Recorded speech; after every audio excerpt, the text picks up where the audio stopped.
এই কথাটা প্রায় সবাই শুনে থাকবে যে ইস, আমি না কাজে ভীষণ ব্যস্ত ছিলাম, তাই তোমার সাথে যোগাযোগ করতে পারিনি। যেই মানুষটাই কথাটা বলছে তার একটা অন্য উদ্দেশ্য আছে। সে তাকে হয় নেগলেক্ট করছে, নাহলে তাকে সময় দিতে চাইছে না, তা না হলে তার অন্য কোনো লটর পটর আছে। হ্যাঁ, এটাই। জানো তো, আজকে চাটনি রান্না করছিলাম। আর একটা কথা কি জানো তো, এই চাটনি রান্নার সময় আমটা যত সময় না সেদ্ধ হয়ে যাচ্ছে তত সময় চিনি দিতে হয় না। যদি সেদ্ধ না হওয়ার আগে চিনি দিয়ে দাও না, তাহলে আমটা আর সেদ্ধ হবে না।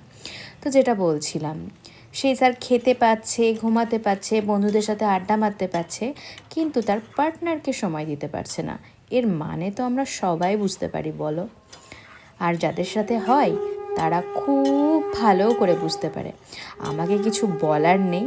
আর যারা বুঝতে পারে তারা পরবর্তী পদক্ষেপটাও বুঝতে পারে যে তার সাথে কী হতে চলেছে।